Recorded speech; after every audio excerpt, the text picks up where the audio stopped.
আলাইকুম। ম্যাজিক বাংলা টিভির সন্ধ্যা ৭টার সংবাদে আপনাদের স্বাগত জানাচ্ছি আমি নাহিদা। শুরুতেই 13জিপি সংবাদ শিরোনাম। পার্বত্য অঞ্চলকে পাশ কাটিয়ে উন্নয়ন সম্ভব নয় জানালেন প্রধান উপদেষ্টা। এস আলম ও তার ভাইয়ের দুই ব্যাংকে থাকা শেয়ার জব্দের নির্দেশ। রাজনৈতিক স্থিতিশীলতা না এলে দীর্ঘমেয়াদী সংস্কার সম্ভব নয় জানালেন দেবপ্রিয় ভট্টাচার্য। পাশের দেশের মিডিয়া আমাদের সম্পর্কে মিথ্যা প্রচার করে জানালেন স্বরাষ্ট্র উপদেষ্টা।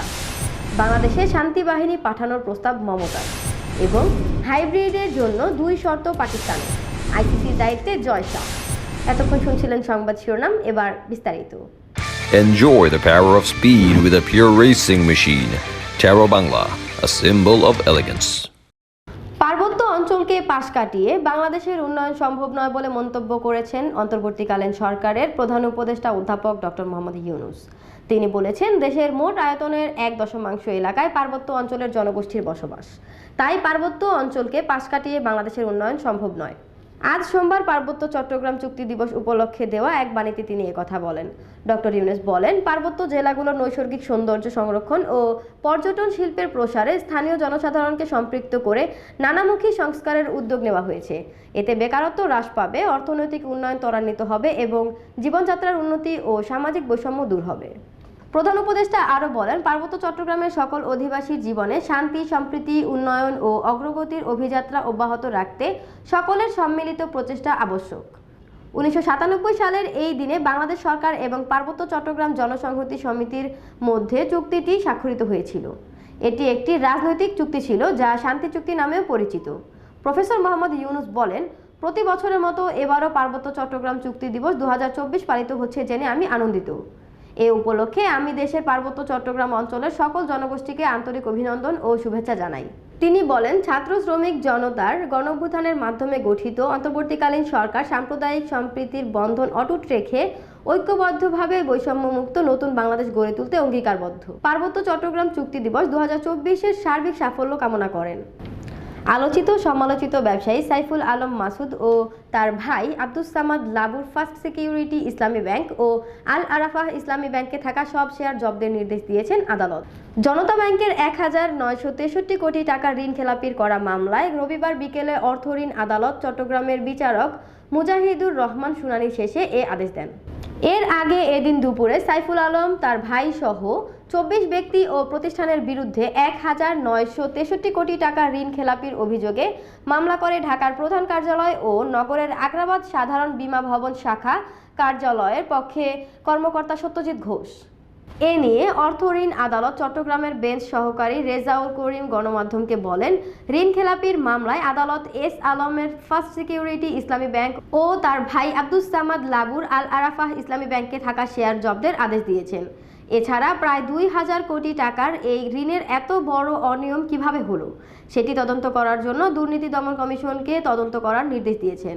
এস আলম ও আব্দুস সামাদ ছাড়া মামলার অন্য বিবাদীরা হলেন তাদের আরেক ভাই রাশেদুল আলম, শহীদুল আলম, এস আলমের স্ত্রী ফারজানা পারভিন, আব্দুস সামাদের স্ত্রী শাহানা ফেরদৌস সহ তাদের বিভিন্ন প্রতিষ্ঠান। উল্লেখ্য, গত 5 আগস্ট ছাত্র জনতার অভ্যুত্থানের মুখে শেখ হাসিনা দেশ ছেড়ে পালিয়ে ভারতে চলে যান। তার সরকারের আমলে গত 1 দশকে সাইফুল আলম ও তার পরিবারের বিরুদ্ধে ব্যাংক দখল, অর্থ পাচার সহ বিভিন্ন ধরনের অপরাধের অভিযোগ রয়েছে। এর পেছনে ছিল রাষ্ট্রীয় ও রাজনৈতিক প্রশ্রয়। শ্বেতপত্র কমিটির প্রধান ডক্টর দেবপ্রিয় ভট্টাচার্য বলেছেন, দেশের অর্থনৈতিক ও রাজনৈতিক স্থিতিশীলতা নিশ্চিত করা না গেলে দীর্ঘমেয়াদী সংস্কার কার্যক্রম করা যাবে না। পরবর্তী জাতীয় বাজেট আসার আগে দেশের অর্থনৈতিক সংস্কারে বর্তমান সরকার কী উদ্যোগ নেবে সেগুলোকে স্পষ্ট করতে হবে, আরও দায়বদ্ধতা আনতে হবে। আপাত দৃষ্টিতে মনে হচ্ছে এ সরকার 5 বছর দায়িত্বে থাকবে না, তবে অন্তত আগামী 2 বছরের কর্মপরিকল্পনা সামনে থাকতে হবে।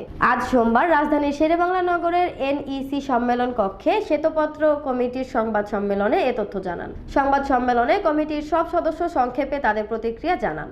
দেবপ্রিয় ভট্টাচার্য বলেছেন, বাংলাদেশে উন্নয়ন বাজেটের 40% অর্থ তছরূপ হয়েছে। সেই সঙ্গে দেশের 10% মানুষ দেশের 85% সম্পদ ভোগ করেছেন।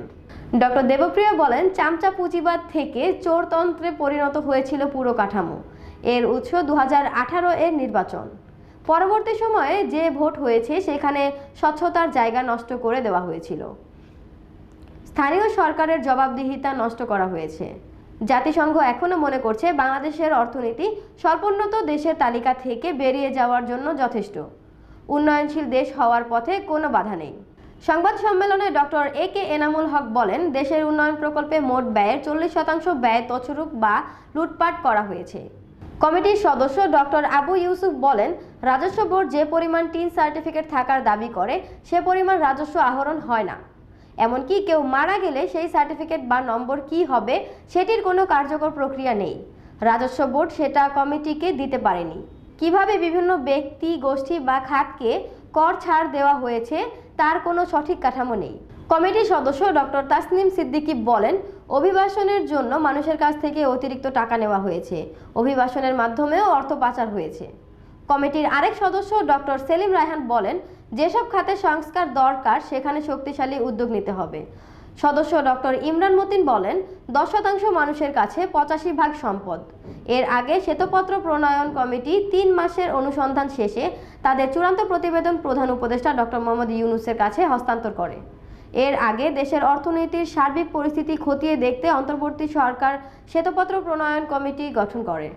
শেখ হাসিনার নেতৃত্বাধীন আওয়ামী সরকারের সময়ে গড়ে প্রতি বছর 16 বিলিয়ন মার্কিন ডলার পাচার হয়েছে।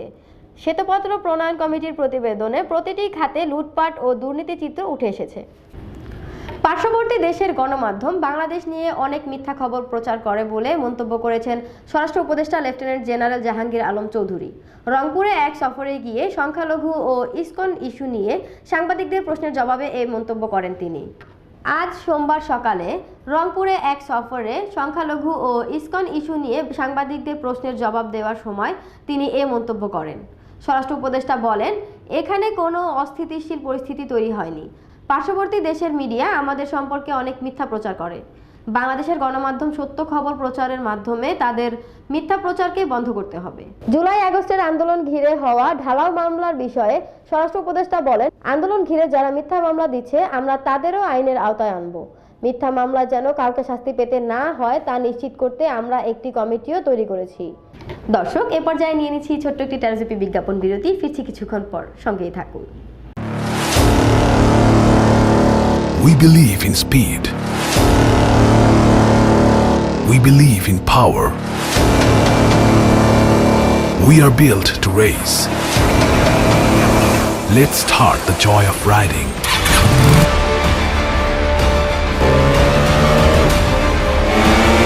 Modified 150cc liquid cool engine. Combined braking system with 3-disc brake. Free-flow sports exhaust. Aggressive, compacted race design. It's not just another sports bike. It's Taro GP1, pure racing machine. A beginning of a new journey. Product of Taro Bangla, a symbol of elegance. ফিরে এলাম television বিজ্ঞাপন বিরতির পর। Enjoy the power of speed with a pure racing machine. Taro Bangla, a symbol of elegance. এবার আন্তর্জাতিক সংবাদ।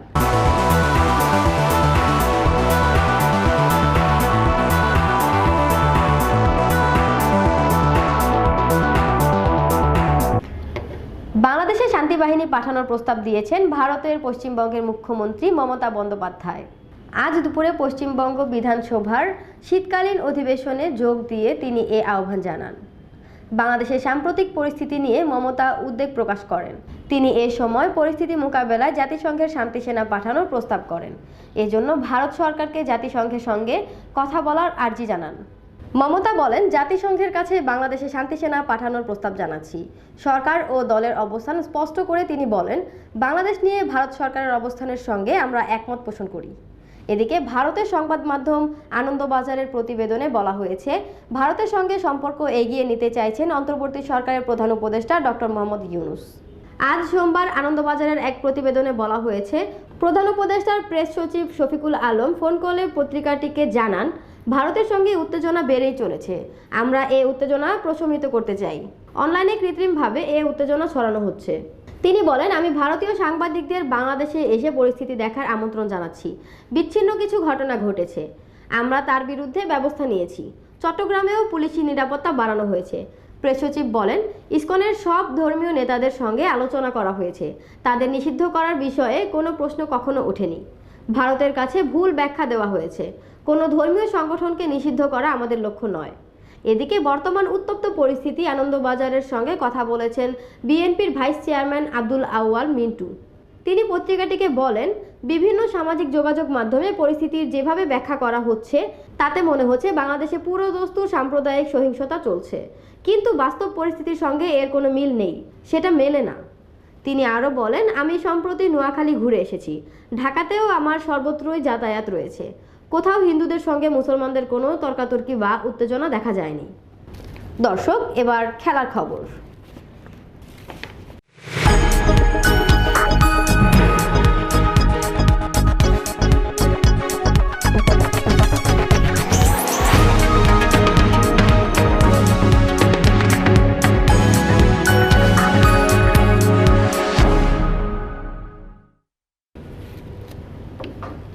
Champions trophy কোথায় হবে তা নিয়ে আইসিসি এখনও সিদ্ধান্ত নিতে পারেনি।